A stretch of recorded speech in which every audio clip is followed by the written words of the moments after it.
Hello viewers, आज के episode में एक बार फिर से आपका स्वागत है। तो चलिए पहले पिछला अभ्यास प्रश्न देख लेते हैं। सवाल था, हाल ही में चर्चित भायखला रेलवे स्टेशन किस राज्य से संबंधित है? ऑप्शंस थे महाराष्ट्र, सिक्किम, कर्नाटक या फिर ओडिशा। तो इसका सही जवाब था ऑप्शन ए, महाराष्ट्र। चलिए इसका विश्लेषण देखते हैं। हाल ही में भायखला रेलवे स्टेशन को यूनेस्को का एशिया प्रशांत सांस्कृतिक विरासत पुरस्कार मिला है। इस पुरस्कार की घोषणा पिछले साल नवंबर में की गई थी। आपको बता दें कि 169 साल पुराना भायखला रेलवे स्टेशन भारत के सबसे पुराने रेलवे स्टेशनों में से एक है, जो अभी भी उपयोग में है। ये स्टेशन वर्ष 1853 में बना था और महाराष्ट्र राज्य के मुंबई में स्थित है, इसलिए विकल्प सही है। इस स्टेशन के करीब 150 साल पहले देश की पहली ट्रेन गुजरी थी। चलिए अब आज के सेशन का पहला सवाल। हाल ही में समाचारों में देखे गए स्टार फायर एल्गोरिदम के संबंध में निम्नलिखित कथनों पर विचार कीजिए। पहला कथन, इसे रमन रिसर्च इंस्टीट्यूट के वैज्ञानिकों ने विकसित किया है। और दूसरा कथन, ये केवल वाईफाई नेटवर्क और मोबाइल टावरों द्वारा उत्सर्जित रेडियो फ्रीक्वेंसी इंटरफेरेंस यानी RFI सिग्नल का अनुमान लगा सकता है। आपको बताना है कि इनमें से कौन से कथन सही है या सही है। ए केवल एक, बी केवल दो, सी एक और दो दोनों, या फिर डी ना तो एक और ना ही दो। तो जवाब है ऑप्शन ए, केवल एक। हाल ही में वैज्ञानिकों द्वारा एक नया एल्गोरिदम विकसित किया गया है, जो अंतरिक्ष में अवांछित रेडियो फ्रीक्वेंसी इंटरफेरेंस यानी RFI संकेतों का अनुमान लगाने और मैप करने में सक्षम है। विज्ञान और प्रौद्योगिकी विभाग के एक स्वायत्त संस्थान रमन रिसर्च इंस्टीट्यूट यानी RRI के वैज्ञानिकों ने स्टार फायर नामक इस एल्गोरिदम को विकसित किया है, इसलिए कथन एक सही है। प्रारंभिक ब्रह्मांड और उसके विकास का अध्ययन करने के लिए खगोलविदों ने 21 सेंटीमीटर हाइड्रोजन लाइन की खोज में अपने रेडियो एंटीना को 40 से 200 मेगाहर्ट्ज रेंज के भीतर ट्यून किया।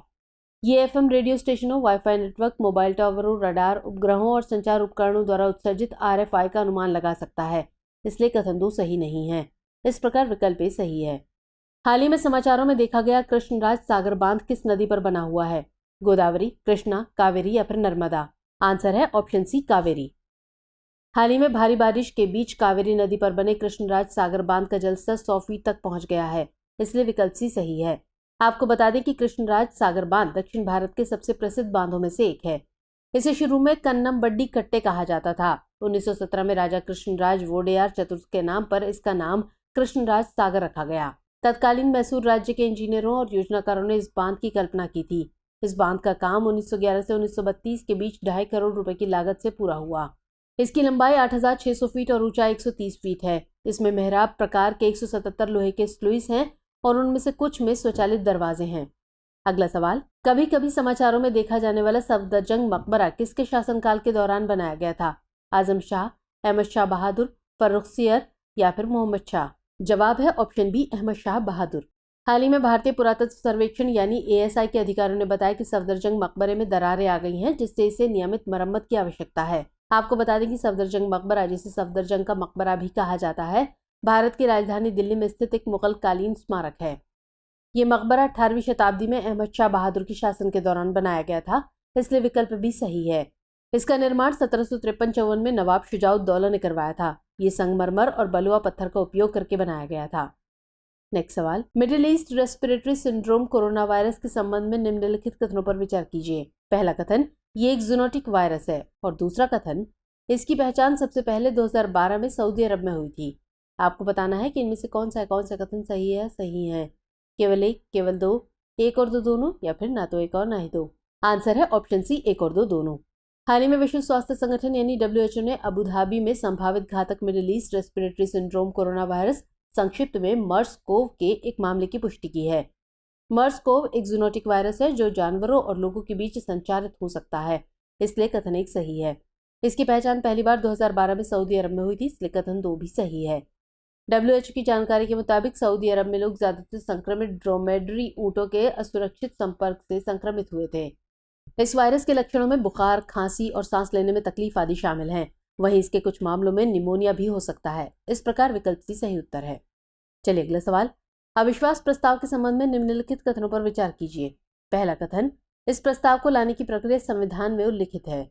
और दूसरा कथन, 1963 में लोकसभा में पहला अविश्वास प्रस्ताव लाया गया था। आपको बताना है कि इनमें से कौन सा कथन सही है, सही है। ऑप्शन है ए केवल एक, बी केवल दो, सी एक और दो दोनों, या फिर डी ना तो एक और ना ही दो। तो इसका सही उत्तर है ऑप्शन बी, केवल दो। हाल ही में मणिपुर मामले पर विपक्षी दलों द्वारा लोकसभा में अविश्वास प्रस्ताव लाया गया। आपको बता दें कि अविश्वास प्रस्ताव ये दर्शाता है कि संसद के एक या अधिक सदस्यों ने नियुक्त सरकार में विश्वास खो दिया है। ये विपक्ष को सरकार के बहुमत और शासित करने की क्षमता को चुनौती देने की अनुमति देता है और यदि ये पारित हो जाता है तो सरकार को इस्तीफा देना होता है। अविश्वास प्रस्ताव लाने की प्रक्रिया लोकसभा के प्रक्रिया और आचरण नियमों के नियम 198 में उल्लिखित है, इसलिए कथन एक सही नहीं है। 1963 में तीसरी लोकसभा के दौरान प्रधानमंत्री जवाहरलाल नेहरू की नेतृत्व वाली सरकार के खिलाफ पहला अविश्वास प्रस्ताव आचार्य JB कृपलानी द्वारा लाया गया था, इसलिए कथन 2 सही है। इस प्रकार विकल्प B सही उत्तर है। चलिए आगे बढ़ते हैं।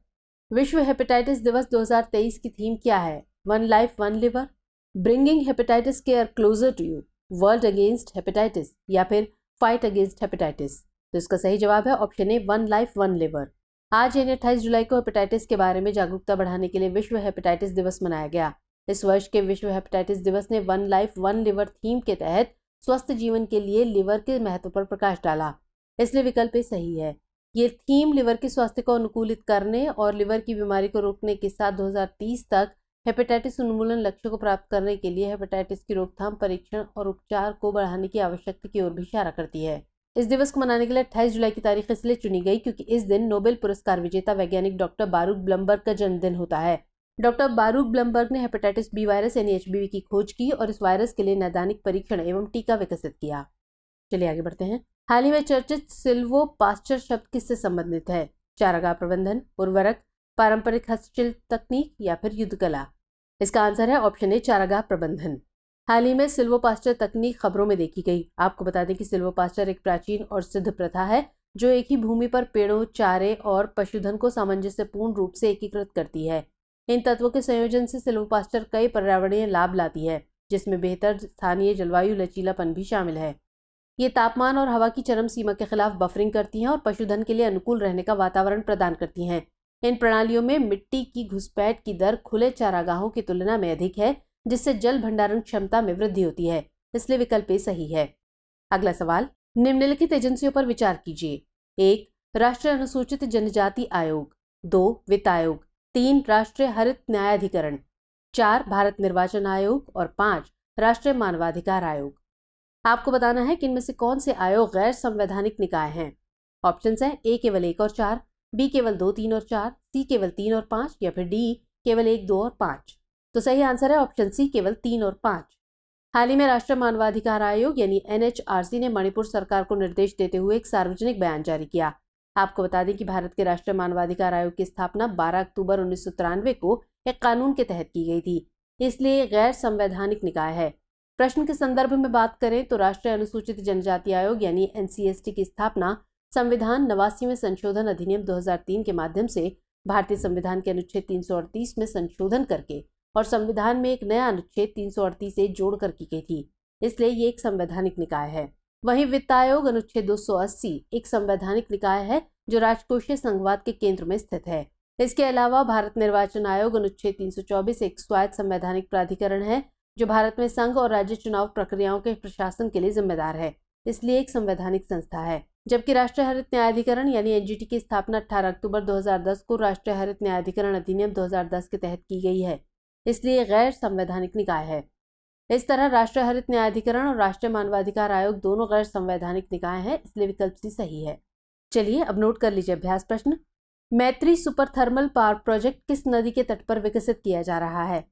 ऑप्शन है ए पद्मा, बी पासुर, सी कर्णफूली या फिर डी कुशियारा। तो सवाल का जवाब कमेंट सेक्शन में जरूर दीजिएगा। मुलाकात होगी अगले एपिसोड में, तब तक के लिए जय हिंद।